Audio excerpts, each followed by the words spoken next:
Құрметті студенттер, тіс шегі және тістің қатты тіндерінің тіс шегелік емес зақымдары пәні бойынша тіс шегі тақырыбында дәрісімізді ұсынамыз. Дәрісті оқушы терапиялық стоматология кафедрасының ассистенті Молдажанова Маржан Серікқызы. Бұл дәрісті қарастыру барысында сіздер тіс шегінің этиологиясы, патогенезі, патоанатомиясы, жіктелуі, клиникасы, диагностикасы және емі бойынша түсініктеріңізді қалыптастырасыздар және жетілдіресіздер.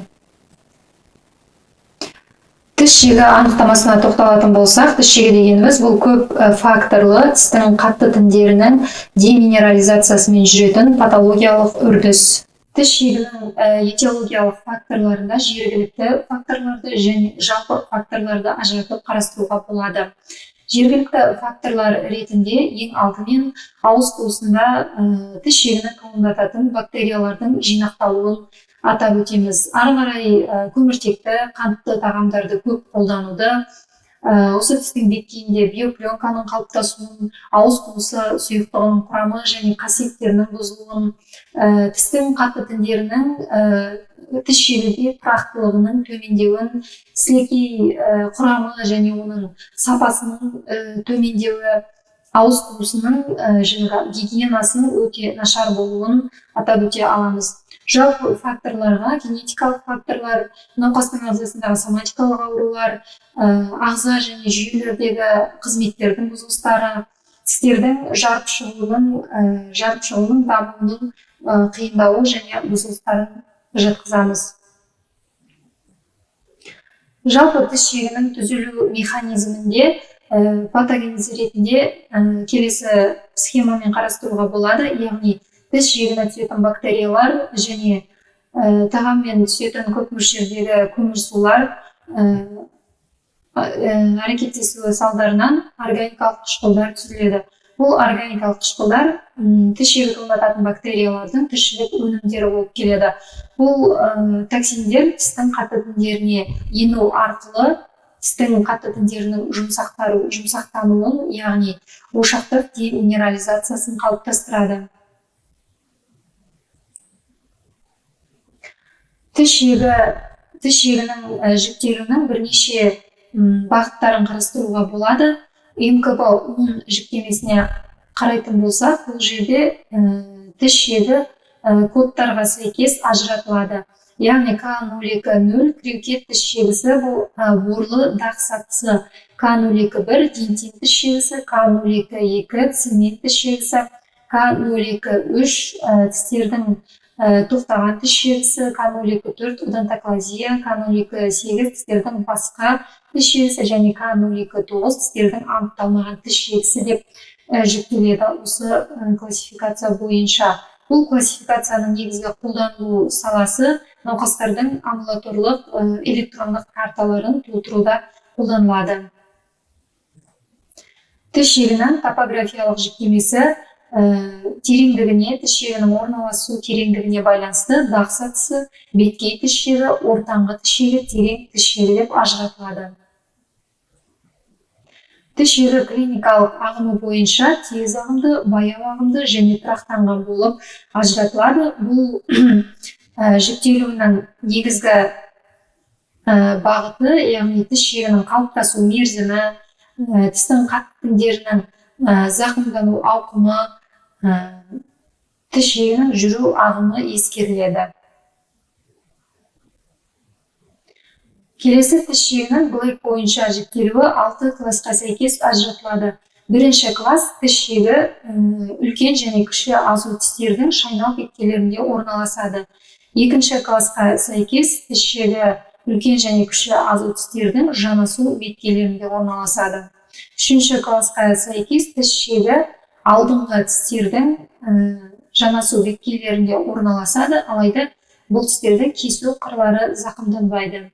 Төртінші классқа сәйкес алдыңғы, яғни күрек және сүйір тістердің жанасу беткейлерінде және кесу қырын зақымдай орналасқан тіс шегіні атауға болады. Бесінші классқа сәйкес тіс шегі барлық тістердің мойын аймақтарында орналасады. Алтыншы классқа сәйкес тіс шегі шайнау тістер бұдырларының төмпешіктерінде және алдыңғы тістердің кесу қырларында орналасады. Тіс жегінің жаңағы классификациясына сәйкес клиникасын қарастыру барысында міндетті түрде науқасты тексеру реттілігін сақтау қажет. Тексеру реттілігі науқастың шағымын, анамнезін жинақтаудан басталады. Ары қарай науқасты физикалық тексеру, яғни сыртқы қарау, ауыз қуысын қарау барысында инструменттерді қолдану арқылы сүңгілеу, перкуссия әдістерін қолдану және де диагнозды нақтылау үшін және басқа диагноздардан ажырату үшін қосымша әдістер, яғни витальдық бояу әдісі, трансиллюминация әдісі, ауызішілік рентгенография, термодиагностика, электродонтодиагностика әдістерінің қолданылуымен жүргізіледі. Енді тіс жегінің клиникасына келетін болсақ, бастапқы тіс жегінен бастап қарастырайық. Бастапқы тіс жегі кезінде науқаста негізгі шағымдары болмауы мүмкін, яғни бұл кезеңде тіс жегі симптомсыз, яғни симптомсыз науқаста ешқандай ауырсыну сезімі болсын, эстетикалық шағымдар болсын туындатпай жүруі басталуы мүмкін. Бұл бастапқы тіс жегі қай кезде анықталуы мүмкін.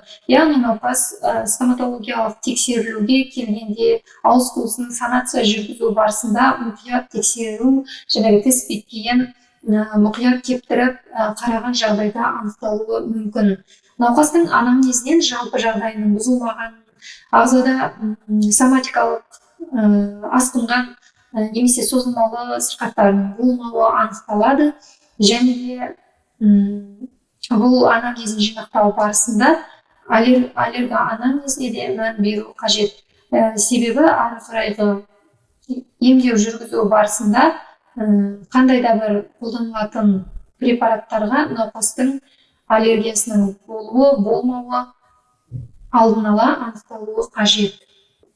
Ары қарай қарау кезінде егер бастапқы тіс жегін анықтау үшін тістің беткейін жақсылап құрғатып, жақсы түсірілген жарықтың көмегімен қарау жүргізіледі.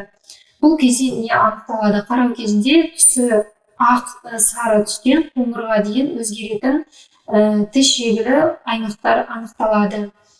Яғни бұл зақымдану аймақтары тіс жегіге тән орындарда орналасады. Ол тістердің мойын аймақтары, жанасу беткейлері, шайнау беткейлеріндегі фистураларда орналасуы мүмкін.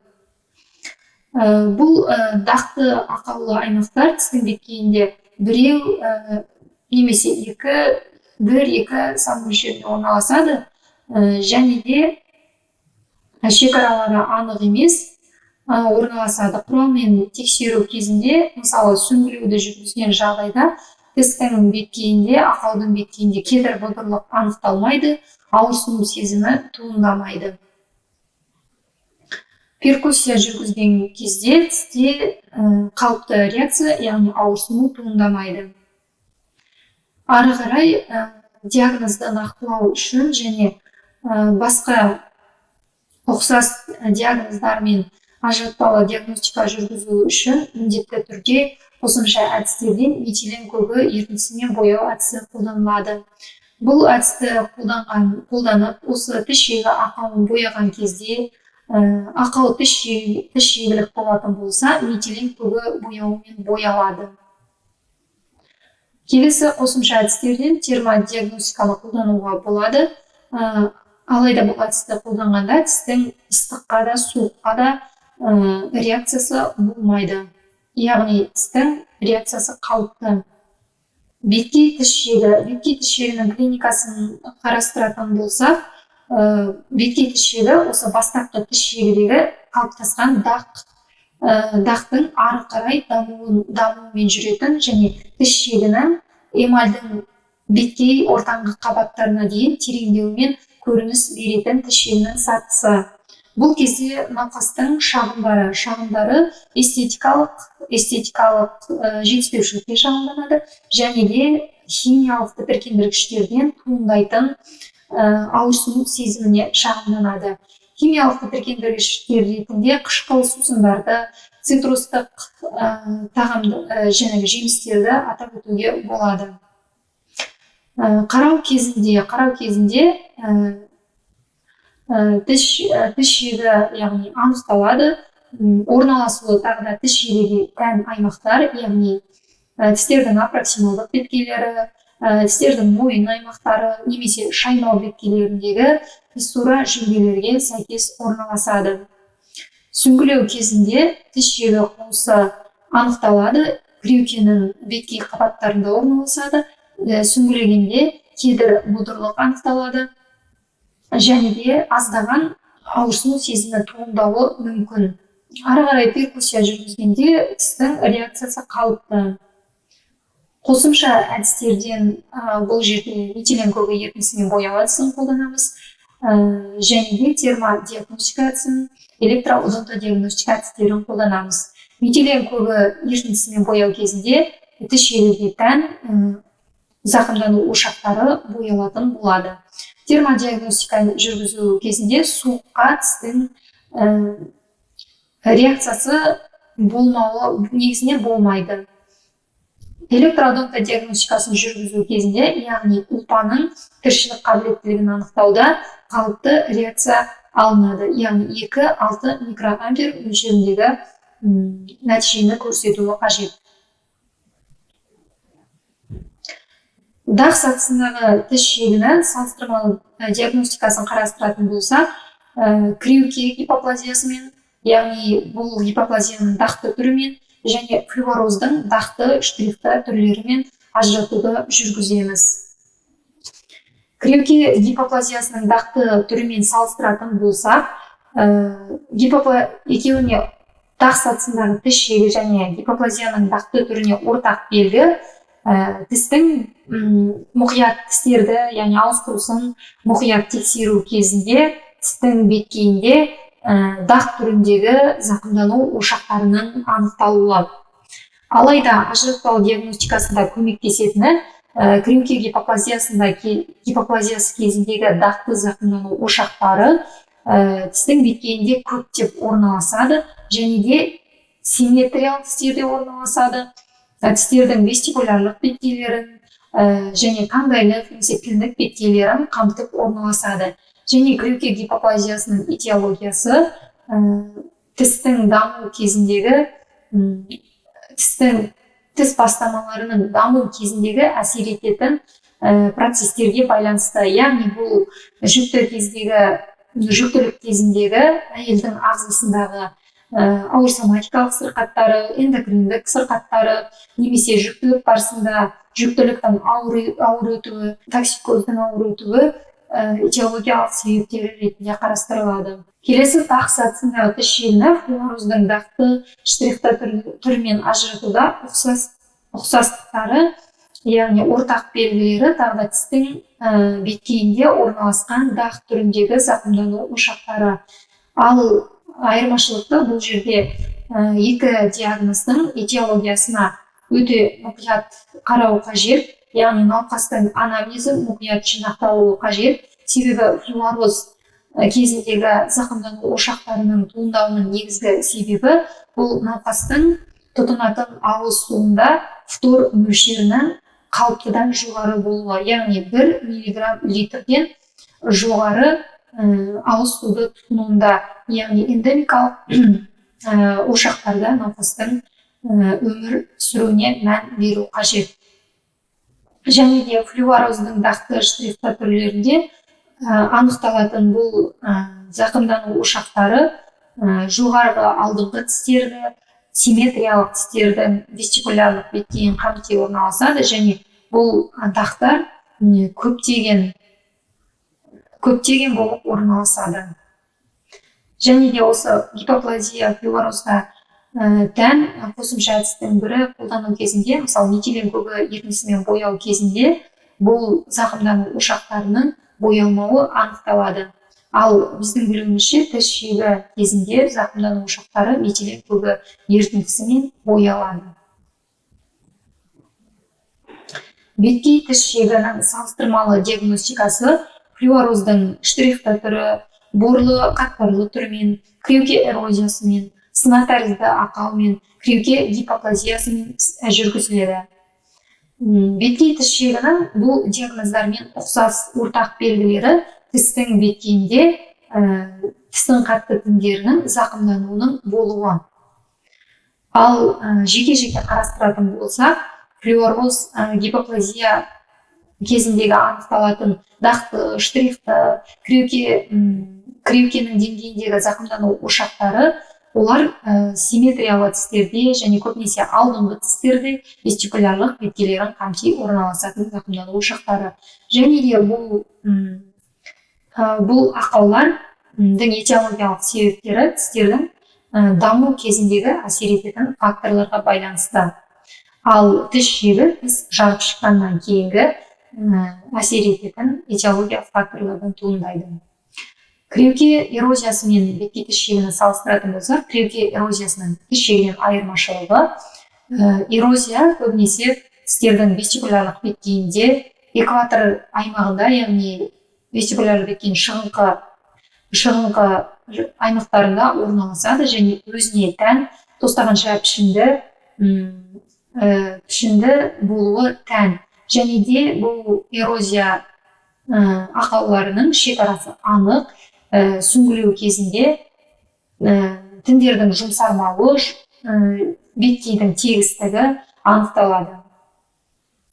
Беткей тіс шегіні сына тәрізді ақаумен ажырататын болсақ, сына тәрізді ақаудың орналасу ерекшелігі ол тістердің мойын аймағында сына тәрізді пішінде орналасады және бұл ақаудың пішіні анық, шекарасы анық болады. Сүңгілеу кезінде тістің қатты тіндерінің жұмсармауы анықталады және де сүңгілегенде ақаудың түбі тегіс болып келеді.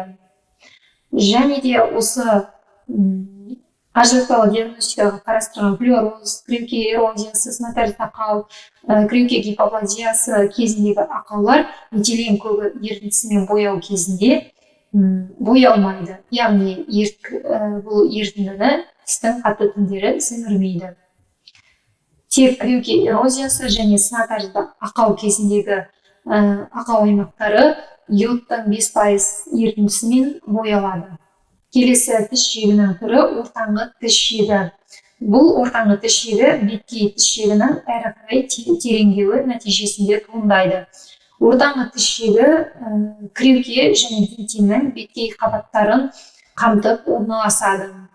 Ортаңғы тіс шегі кезінде науқастың негізгі шағымдары химиялық және температуралық тітіркендіргіштерден туындайтын қысқа мерзімді ауырсыну сезімдері, яғни науқасты мазалайды, және де эстетикалық шағымдары болады, яғни тістің бүтіндігінің бұзылуына шағымданады. Ортаңғы тіс шегі кезінде науқас ауыз қуысын қарауда тіс шегіге тән аймақтарда кіреуке және эмаль кіреуке деңгейінде орналасқан тіс шегі анықталады. Сүңгілеу кезінде тістің қатты тіндерінің жұмсаруы анықталады. Сүңгілеу барысында тіс шегі қуысының қабырғасында, яғни кіреуке дентин шекарасында ауырсыну анықталады. Әрі қарай қосымша әдістерден термодиагностиканы қолданатын болсақ, суыққа, ыстыққа тістің тіндері қысқа мерзімді ауырсыну реакциясымен жауап беретін болады. Электроодонтодиагностикасын қолдану барысында қалыпты нәтиже алынады, яғни 2-6 микроампер мөлшеріндегі нәтиже алынады. Келесі ортаңғы тіс шегінің әрі қарай дамуының нәтижесінде терең тіс шегі қалыптасады. Терең тіс шегі кезінде науқастардың шағымдары химиялық, температуралық тітіркендіргіштерден де туындайды және де механикалық тітіркендіргіштерден де туындайтын қысқа мерзімді ауырсыну сезімдері. Яғни бұл тітіркендіргіштер әсер етуі аяқталғаннан кейін ауырсыну сезімі бірден басылады. Терең тіс шегі кезінде ауыз қуысын қарау кезінде тіс шегі зақымдалу аймақтары, тіс шегіне тән беткейлерде орналасуы анықталады. Сүңгілеуді жүргізу барысында тістің қатты тіндері, яғни әсіресе дентиннің өте жұмсағандығы анықталады. Алайда сүңгілеуде салыстырмалы түрде тіс шегі қуысының түбі қатты болады және де тіс шегі қуысының түбін сүңгілеу кезінде өте ауырсыну туындайды. Қосымша әдістерден бұл жерде де термодиагностиканы қолданамыз. Термодиагностиканы жүргізу барысында науқаста ауырсыну сезімі туындайды және температурамен әсер етуді аяқтағаннан кейін ауырсыну сезімі бірден басылады. Электродонтодиагностиканы жүргізу кезінде, яғни тістің ұлпасының қабыну деңгейін көрсететін бұл әдісті қолдануда терең тіс шегі кезінде 7-10-12 микроамперге дейін өзгеретін реакцияны көре аламыз. Яғни терең тіс шегі кезінде тіс шегі қуысы тіс ұлпасынан өте жұқа сау дентин қабатымен ажыратылып тұрғандықтан тіс ұлпасының бастапқы қабынуы, гиперемиясы орын алады. Сол себептен де электродонтодиагностика нәтижесі қалыптыдан аз да болса ауытқиды. Ортаңғы тіс шегінің салыстырмалы диагностикасы беткей терең тіс шегімен жүргізіледі. Бастапқы пульпитпен, созылмалы периодонтитпен, сына тәрізді ақаумен жүргізіледі. Бұл диагноздардың ортақ белгілері тістің қатты тіндерінің, зақымдарының, ақауларының болуы. Тіс шегіні өзара басқа тіс шегі түрлеріне диагностика жүргіземіз. Алайда бұл жерде жоғарыда бізде беткей тіс шегіне тән клиника айтылған. Енді ортаңғы тіс шегі мен терең тіс шегіні ажыратуда да бұл жерде терең тіс шегінің тереңдігіне және сүңгілеу кезінде алынатын мәліметке мән береміз және де қосымша әдістерді қолдану кезінде анықталатын ИО-ды нәтижесіне мән береміз. Ортаңғы тіс шегіні созылмалы периодонтитпен ажырататын болсақ, ортақ белгілері тістің қатты тіндерінің зақымдану, тіс шегілі зақымдану ошақтарының болуы. Алайда созылмалы периодонтиттің ортаңғы тіс шегінен айырмашылығы тіс шегі қуысы тіс қуысымен байланысуы мүмкін. Бұл жағдайды біз сүңгілеу кезінде анықтай аламыз. Және де қосымша әдісті жүргізу кезінде электродонтодиагностиканы жүргізген жағдайда созылмалы периодонтит кезінде 100 микроамперге дейінгі өзгерісті анықтай аламыз. Бұл тіс ұлпасының толық некроздалғанын көрсетеді. Және де рентгендік зерттеу жүргізген кезде тістің түбірі аймағында созылмалы периодонтит түріне сәйкес рентгендік өзгеріс, яғни сүйек тіндерінің деструкция ошақтарын анықтай аламыз. Келесі ортаңғы тіс шегіне сына тәрізді ақаумен салыстыратын болсақ, сына тәрізді ақауға өзінің орналасу орны тән, яғни сына тәрізді ақау тістердің мойын аймағында сына тәрізді пішінде орналасады және сына тәрізді ақау кезінде тістің қатты тіндерінің жұмсаруы орын алмайды. Сүңгілеу кезінде тістің тіндері қатты, тегіс, ақау шекарасы анық екендігі анықталады. Терең тіс шегінің салыстырмалы диагностикасы ортаңғы тіс шегінің жедел жартылай пульпитпен, созылмалы жай пульпитпен жүргізіледі. Бұл диагноздардың ортақ белгісі тістің беткейінде, тістің беткейлерінде тіс шегілі зақымдану ошақтарының болуы. Терең тіс шегіні ортаңғы тіс шегімен салыстырғанда тіс шегінің тереңдігіне мән береміз және сүңгілеу кезінде ортаңғы тіс шегінде кривке дентин шекарасында, яғни тіс шегінің қабырғасында ауыратындығына мән береміз. Ал терең тіс шегі кезінде сүңгілеу тіс шегі қуысының түбі бойынша қатты ауырсынады, қабырғасында да ауырсыну болуы мүмкін. Алайда негізгі белгісі сүңгілеуде түбі бойынша ауырсынуы. Және де тіс шегінің терең түрінде электродонтодиагностикасының нәтижесінде өзгеріс, яғни 10-12 микроамперге дейін төмендеу орын алады. Терең тіс шегіні пульпитпен, яғни жедел жартылай пульпит, созылмалы жай пульпитпен ажырататын болсақ, пульпит кезінде өзіне тән ауырсыну сипаты тән, яғни жедел түрінде пульпиттің өздігінен ауырсыну туындайды науқаста. Науқасты кешкі уақытта күшейетін ауырсыну сезімі мазалайды. Яғни тітіркендіргіштер әсер етпесе де науқаста ауырсыну сезімі мазалайтын болады. Ал созылмалы жай пульпитке тән науқастың шағымдары жаңағы механикалық температуралық тітіркендіргіштерден ауырсынатын ауырсыну сезімдері.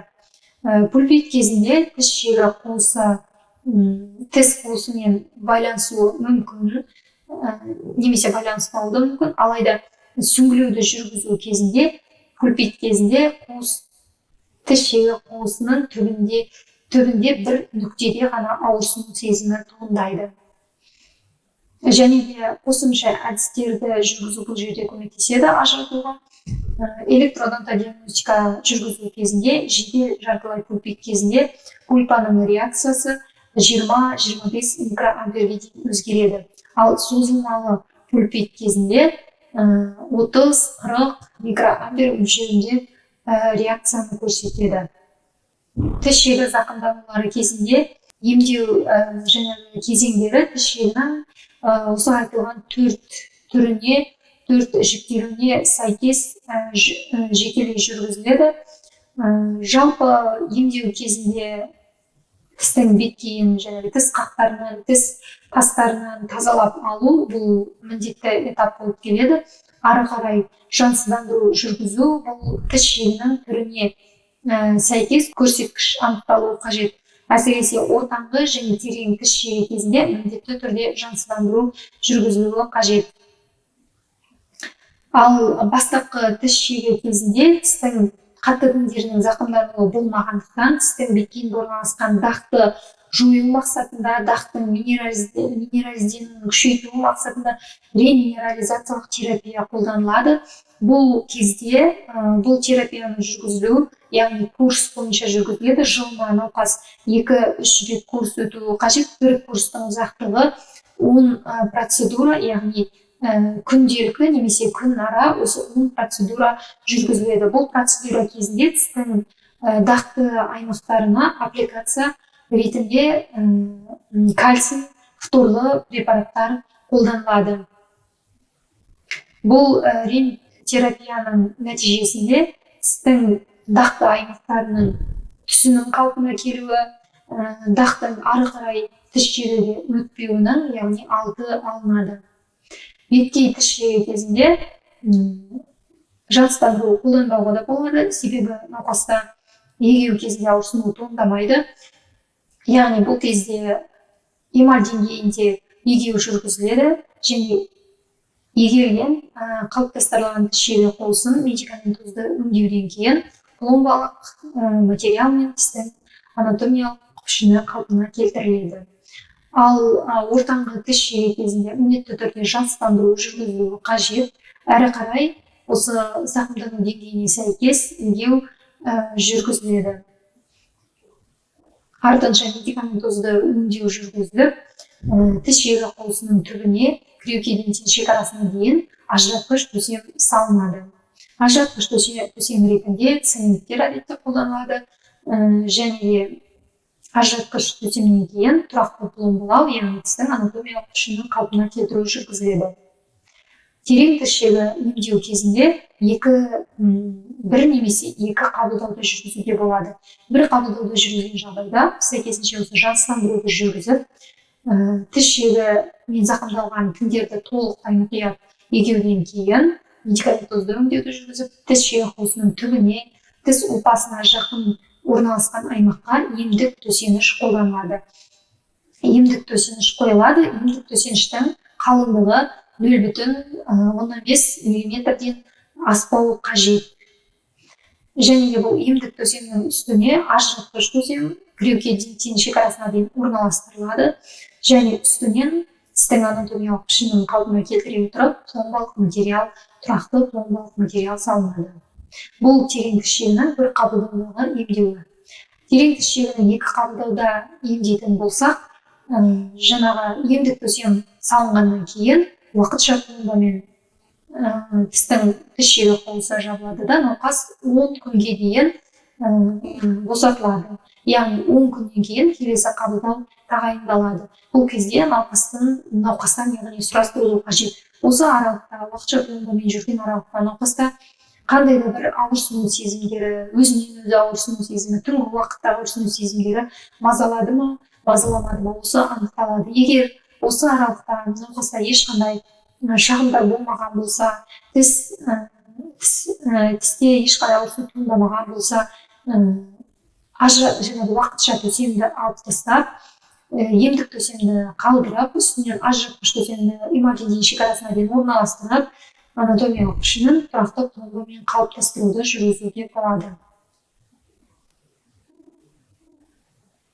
Осымен қорытындылайтын болсақ, тіс жегілі емес зақымдардан ажыратуда ең алдымен науқастың шағымдарына, яғни тіс жегуге тән шағымдарына мән беру қажет. Және де басқа диагноздармен салыстырмалы диагностика жүргізуде міндетті түрде қосымша әдістердің қолданылу қажеттігін ескереміз.